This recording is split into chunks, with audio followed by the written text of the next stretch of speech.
سلسلہ ہدایت قرآن سنت اور اہل بیت علیہ السلام میں خوش آمدید۔ آج ہم قرآن مجید کے 8ویں سورہ یعنی سورہ انفال کا جائزہ لے رہی ہیں۔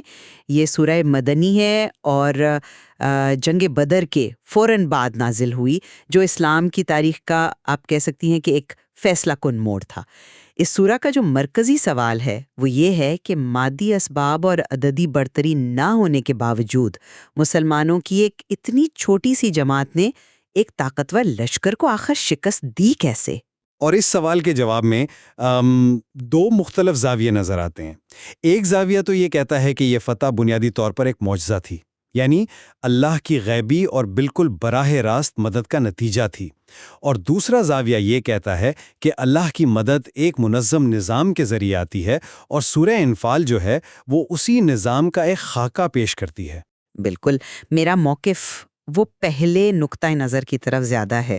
میں سمجھتی ہوں کہ سورہ انفال یہ واضح کرتی ہے کہ حقیقی طاقت کا سرچشمہ اللہ کی ذات ہے، اور اس کی مدد ایمان اور توکل کے ذریعے ہی حاصل ہوتی ہے۔ بدر میں فرشتوں کا نزول، بارش کا برسنا اور دشمن کے دلوں میں رعب طاری ہونا، یہ سب اس کی واضح مثالیں ہیں۔ جبکہ میں اس دوسرے پہلو پر زور دینا چاہوں گا کہ سورہ انفال ہمیں سکھاتی ہے کہ اللہ کی مدد غیر مشروط نہیں ہے، یہ ان اصولوں سے جڑی ہوئی ہے جنہیں ایک معاشرے کو اپنانا پڑتا ہے، جیسے آپ کہہ لیں معاشی انصاف، داخلی اتحاد اور روحانی پختگی۔ تو میرے نزدیک بدر کی فتح محض ایک معجزہ نہیں تھی، بلکہ اس الہی نظام کے عملی نفاذ کا پہلا نتیجہ تھا۔ تو آئیے اسی نقطے سے آغاز کرتے ہیں جہاں سے سورہ شروع ہوتی ہے، یعنی مال غنیمت کا جھگڑا۔ جنگ ختم ہوتے ہی مجاہدین میں مال کی تقسیم پر اختلاف پیدا ہو گیا۔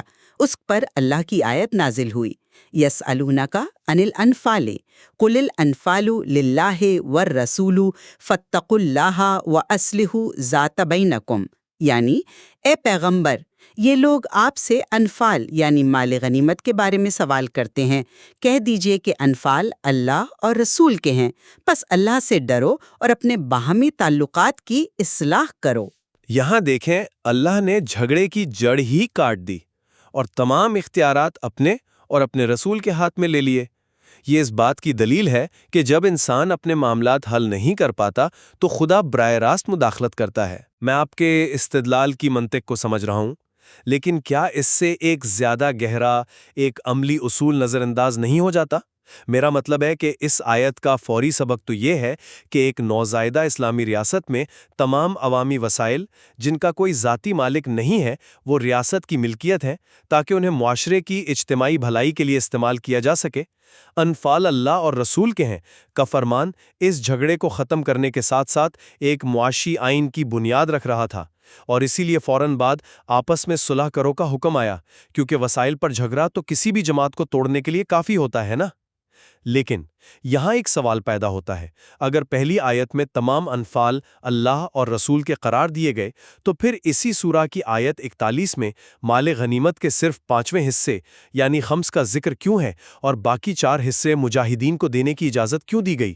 یہ بظاہر ایک تضاد سا محسوس ہوتا ہے۔ یہ بہت اچھا سوال ہے آپ کا، کیونکہ اس میں آپ دیکھیں قرآن کے 2 اصول جو بظاہر الگ لگتے ہیں وہ سامنے آ جاتے ہیں۔ ان میں تضاد نہیں ہے بلکہ اختیار کی وضاحت ہے۔ پہلی آیت اصول بیان کرتی ہے کہ ملکیت اللہ اور اس کے رسول کی ہے۔ آیت 41 جو ہے وہ اس اصول کے تحت تقسیم کا طریقہ بیان کرتی ہے۔ یہ اللہ اور رسول کا اختیار اور آپ کہہ لیں احسان ہے کہ وہ اس مال میں سے 4 حصے مجاہدین کو عطا کرتے ہیں۔ یہ ان کا حق نہیں بلکہ انعام ہے۔ اصل نقطہ اختیار اور حاکمیت کا قیام ہے۔ معاشرتی استحکام کے لیے یہ ضروری تھا کہ کسی فرد کو یہ محسوس نہ ہو کہ یہ مال اس کی ذاتی بہادری کا نتیجہ ہے، بلکہ یہ اللہ کا فضل ہے جسے اس کا رسول تقسیم کرے گا۔ اور جہاں تک صلح کی بات ہے تو امیر المؤمنین حضرت علی علیہ السلام نے فرمایا کہ لوگوں میں صلح کروانا عام مستحب نمازوں اور روزوں سے بھی افضل ہے، کیونکہ معاشرتی فساد دین کی بنیادوں کو ہی کھوکھلا کر دیتا ہے۔ صحیح۔ تو گویا مال کی تقسیم کا قانون صرف ایک معاشی حکم نہیں تھا، بلکہ معاشرتی اتحاد کا ایک ذریعہ تھا۔ لیکن ایسا اتحاد تو انہی لوگوں میں قائم ہو سکتا ہے جن کے دل اللہ کے خوف اور ایمان سے لبریز ہوں۔ قرآن خود ان لوگوں کی کیا تصویر کشی کرتا ہے جنہوں نے یہ فتح حاصل کی؟ بہت خوبصورت نقطہ ہے۔ قرآن فوراً ان کی باطنی کیفیت بیان کرتا ہے۔ آیات 2 سے 4 میں حقیقی مومنین کی 5 صفات بیان ہوئی ہیں۔ پہلی، اذا ذکر اللہ وجلت قلوبہم، جب اللہ کا ذکر کیا جائے تو ان کے دل ڈر جاتے ہیں۔ دوسری، وَإِذَا تُلِيَتْ عَلَيْهِمْ آیَاتُهُ زَادَتْهُمْ ایمانا، جب اللہ کی آیات پڑھی جائیں تو ان کا ایمان بڑھ جاتا ہے۔ تیسری، وَعَلَىٰ رَبِّهِمْ يَتَوَكَّلُونَ، وہ صرف اور صرف اپنے رب پر توکل کرتے ہیں۔ چوتھی، وہ نماز قائم کرتے ہیں۔ اور پانچویں، اللہ کے دیے ہوئے رزق میں سے خرچ کرتے ہیں۔ یہ وہ روحانی بنیاد تھی جس پر اللہ کی مدد نازل ہوئی۔ یہ صفات بہت بلند ہیں، لیکن ایک اعتراض یہ ہو سکتا ہے کہ اللہ کا ذکر سن کر دلوں کا ڈر جانا یا ایمان کا بڑھنا یہ بہت ہی داخلی اور ذاتی کیفیات ہیں۔ ایک معاشرے کی کامیابی کا انحصار تو ٹھوس قابل پیمائش اعمال پر ہونا چاہیے نہ کہ غیر مرئی احساسات پر۔ کیا قرآن اس تعلق کو واضح کرتا ہے کہ یہ باطنی کیفیات آخر کس طرح میدان جنگ کی ٹھوس حقیقت میں فتح کا باعث بنیں گی؟ کہیں اس سے یہ تاثر تو نہیں ملتا کہ فتح ایک خالصتاً روحانی اور ایک صوفیانہ تجربہ تھا؟ نہیں، قرآن ان دونوں کو آپس میں جوڑتا ہے۔ ان میں سے 3 صفات کا تعلق باطن سے ہے: خوف خدا، ایمان میں اضافہ اور توکل۔ لیکن آخری 2 کا تعلق براہ راست عمل سے ہے: نماز قائم کرنا اور انفاق کرنا۔ نماز ایک اجتماعی نظم و ضبط پیدا کرتی ہے اور انفاق معاشرے کی معاشی رگوں میں خون دوڑاتا ہے۔ تو توکل کا مطلب ہاتھ پر ہاتھ دھر کر بیٹھنا نہیں، بلکہ اسباب کی دنیا کو استعمال کرتے ہوئے نتیجہ اللہ پر چھوڑنا ہے۔ کسان بیج بھی بوتا ہے اور پانی بھی دیتا ہے، لیکن بھروسہ مسبب الاسباب پر کرتا ہے۔ بدر کے مجاہدین نے بھی اپنی پوری تیاری کی، لیکن ان کا بھروسہ اپنی 313 کی تعداد پر نہیں بلکہ اللہ کی نصرت پر تھا۔ یہی وہ توازن ہے جو قرآن قائم کرنا چاہتا ہے۔ یہ ایک متوازن نقطہ نظر ہے۔ اب اس نقطے کی طرف آتے ہیں جس کا آپ نے شروع میں ذکر کیا تھا، یعنی غیبی مدد۔ قرآن اس کی کیا تفصیلات بتاتا ہے؟ آیات 9 سے 12 اس کی سب سے بڑی دلیل ہیں۔ جب مسلمان دعا کر رہے تھے تو اللہ نے جواب دیا، انی ممدکم بِأَلْفٍ من الملائکتی مردفین، میں 1000 فرشتوں سے تمہاری مدد کروں گا۔ پھر سکون کے لیے اونگ طاری کی، طہارت اور ثابت قدمی کے لیے بارش نازل کی اور کافروں کے دلوں میں رعب ڈال دیا۔ یہاں سوال پیدا ہوتا ہے کہ کیا فرشتوں نے تلواروں سے جنگ کی؟ اکثر مفسرین کا خیال ہے کہ اگر ایسا ہوتا تو شہدائے بدر کی فضیلت کیا رہ جاتی؟ تاریخ میں قاتل اور مقتول دونوں کے نام درج ہیں۔ اس سے لگتا ہے کہ فرشتوں کا اصل کام مومنین کے دلوں کو مضبوط کرنا اور دشمن پر ایک نفسیاتی برتری قائم کرنا تھا۔ اچھا، یہ نقطہ میرے نزدیک اس سورہ کا سب سے اہم سبق ہے۔ کیا اس کا مطلب یہ نہیں کہ اللہ کی مدد ہمیشہ طبیعتی قوانین کو توڑ کر نہیں آتی، بلکہ وہ اکثر ایسے اسباب پیدا کرتا ہے جو مومنین کی ہمت بڑھاتے ہیں اور دشمن کی طاقت کو اندر سے کھوکھلا کر دیتے ہیں؟ آج کی دنیا میں جسے انفارمیشن وارفیئر یا پروپیگنڈا کی جنگ کہتے ہیں، اس کا مقصد ہی دشمن کے حوصلے پست کرنا ہوتا ہے۔ سورہ انفال ہمیں 1400 سال پہلے بتا رہی ہے کہ حقیقی طاقت صرف ہتھیاروں میں نہیں بلکہ دلوں کے یقین اور دشمن کے دل میں پیدا ہونے والے خوف میں ہے۔ اللہ کا فرشتوں کے ذریعے رعب ڈالنا یہ اسی نفسیاتی جنگ کا سب سے بڑا ثبوت ہے۔ یہ غیبی مدد کی ایک ایسی تشریح ہے جو آج بھی اتنی ہی متعلقہ ہے جتنی اس وقت تھی۔ بالکل، آپ نے اس کی روح کو سمجھا ہے۔ اللہ کی مدد مختلف شکلوں میں ظاہر ہوتی ہے، اور اس نفسیاتی جنگ کا نقطۂ عروج ہمیں آیت 17 میں ملتا ہے، جہاں اللہ فتح کا صحرا بھی اپنے سر لیتا ہے۔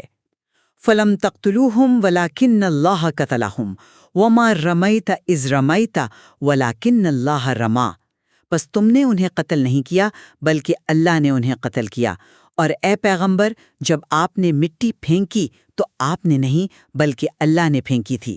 اس کا مقصد مسلمانوں کو ہر قسم کے غرور سے بچانا اور یہ احساس دلانا تھا کہ تمہاری ہر کامیابی کا حقیقی سبب اللہ کی ذات ہے۔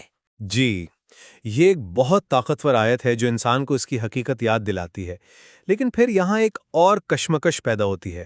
اگر فتح اور قتل کا عمل براہ راست اللہ کی طرف سے تھا، تو پھر آیت 67 میں جنگی قیدیوں کے معاملے پر نبی اکرم صلی اللہ علیہ وآلہ وسلم کو ایک طرح سے تنبیہ کیوں کی گئی؟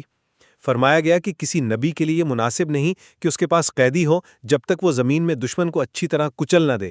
اگر ہر عمل اللہ ہی کر رہا ہے تو پھر انسانی حکمت عملی کی غلطی پر گرفت کیسی؟ یہ آیت تو اس بات پر زور دے رہی ہے کہ انسانی تدبیر اور جنگی حکمت عملی انتہائی اہم ہے۔ یہ ایک بہت نازک نکتہ ہے۔ یہاں اللہ تعالیٰ مسلمانوں کو ایک اہم فوجی اصول سکھا رہا ہے۔ اس آیت کا مقصد بے رحمی نہیں، بلکہ اسلامی ریاست کے استحکام کو یقینی بنانا تھا۔ جنگ کے فیصلہ کن مرحلے میں دشمن کی جنگی طاقت کو مکمل طور پر توڑنا اولین ترجیح ہونی چاہیے۔ اگر اس سے پہلے قیدی بنانے اور مال حاصل کرنے پر توجہ مرکوز ہو جائے تو دشمن دوبارہ منظم ہو کر حملہ آور ہو سکتا ہے۔ یہ آیت بتا رہی ہے کہ توکل کا مطلب ناقص حکمت عملی اپنانا نہیں ہے۔ پہلے اپنی تدبیر اور طاقت کا بھرپور استعمال کرو، دشمن کو کمزور کرو، اور پھر جب غلبہ مکمل ہو جائے تو قیدیوں سے رحم کا معاملہ کرو۔ یہ آیت فلم تقتلوہم کی ایک طرح سے تشریح کرتی ہے کہ اللہ کا عمل تمہاری صحیح تدبیر کے ذریعے ظاہر ہوتا ہے۔ میں آپ کے استدلال کی منطق کو سمجھ رہا ہوں کہ یہ ایک فوجی حکمت عملی تھی، لیکن پھر بھی اس آیت کا لہجہ اسلام کے عمومی رحیمانہ مزاج سے متصادم محسوس ہوتا ہے۔ میرے خیال میں یہ کشمکش باقی رہتی ہے کہ جنگی ضرورت اور اخلاقی اصول میں توازن آخر کیسے قائم کیا جائے۔ اب آخر میں خمس کے قانون پر آتے ہیں، جس کا ذکر آیت 41 میں ہے۔ اس کا فلسفہ کیا ہے؟ آیت 41 میں خمس کا حکم بیان ہوا ہے۔ وَاعْلَمُوا أَنَّمَا غَنِمْتُم مِّن شَيْءٍ فَأَنَّ لِلَّهِ خُمُسَهُ وَلِلرَّسُولِ وَلِذِي الْقُرْبَىٰ۔ یہاں لفظ غنیمت کا لغوی معنی صرف جنگی مال نہیں، بلکہ ہر قسم کا فائدہ اور آمدنی ہے۔ لغت کی مشہور کتب جیسے لسان العرب اس کی تائید کرتی ہیں۔ اس آمدنی کا 5واں حصہ اللہ، رسول، ذوی القربہ یعنی ائمہ اہل بیت اور سادات میں سے یتامہ، مساکین اور مسافروں کے لیے ہے۔ یہاں پھر وہی سوال پیدا ہوتا ہے جو اکثر ذہنوں میں آتا ہے، اگر غنیمت کا مطلب ہر قسم کی آمدنی ہے تو اکثر مسلمان اس سے صرف جنگی مال تک محدود کیوں سمجھتے ہیں؟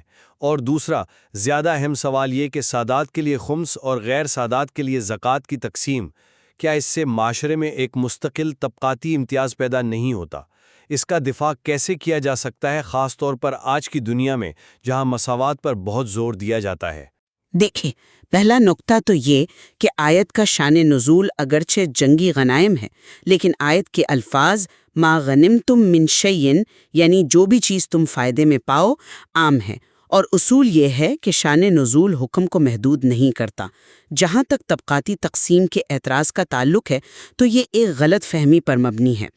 حقیقت میں یہ امتیاز نہیں بلکہ ذمہ داری کی تقسیم ہے۔ اسلام نے پیغمبر صلی اللہ علیہ وسلم کے قریبی رشتہ داروں کو عوامی صدقات یعنی زکوٰۃ سے دور رکھا تاکہ کوئی یہ الزام نہ لگا سکے کہ انہوں نے دین کو اپنے خاندان کی مالی منفعت کا ذریعہ بنایا ہے۔ ان کی ضروریات پوری کرنے کے لیے ایک پاکیزہ فنڈ یعنی خمس قائم کیا گیا، تو یہ ان کے لیے کوئی مالی برتری نہیں بلکہ ان کے منصب کے احترام اور ہر قسم کے شبہ سے ان کی حفاظت کا ایک ذریعہ ہے۔ دونوں فنڈز کا مقصد معاشرے کے ضرورت مندوں کی مدد کرنا ہے، بس ان کے ذرائع اور مستحقین الگ الگ ہیں۔ تو خلاصہ یہ ہے کہ سورہ انفال یہ واضح کرتی ہے کہ اسلامی معاشرے کی کامیابی کا راز اللہ کی ذات پر کامل یقین، اس کے قوانین کی اطاعت اور داخلی اتحاد میں پوشیدہ ہے۔ عطل میں ہمیشہ کے لیے امتیاز قائم کرنے والا دن ہے۔ اس کا مرکزی پیغام یہ ہے کہ جب مومنین ایمان اور توکل کے ہتھیار سے لیس ہوتے ہیں تو اللہ کی غیبی مدد ان کے شامل حال ہوتی ہے اور اسباب پر نتیجہ مرتب نہیں ہوتا۔ اور میں اس گفتگو کو اس نقطے پر ختم کروں گا کہ سورہ انفال یہ بھی سکھاتی ہے کہ اللہ کی مدد ایک نظام کے تحت آتی ہے۔ یہ ہمیں دعوت دیتی ہے کہ ہم صرف معجزوں کے منتظر نہ رہیں، بلکہ اپنے معاشرے میں انصاف، اتحاد اور روحانی نظم و ضبط کا وہ نظام قائم کریں جو اللہ کی نصرت کو اپنی طرف متوجہ کرے۔ بدر کی فتح اس بات کا ثبوت ہے کہ جب ایک جماعت اپنے اندر یہ اوصاف پیدا کر لیتی ہے تو عددی کمی کے باوجود فتح ان کا مقدر بنتی ہے۔ یہ سورہ روحانیت اور عملیت کا ایک بہت ہی حسین امتزاج ہے۔ یقیناً، اور اس سورہ کے ہر نقطے میں غور و فکر کے مزید پہلو موجود ہیں جو ہمیں قرآن کے گہرے مطالعے کی دعوت دیتے ہیں۔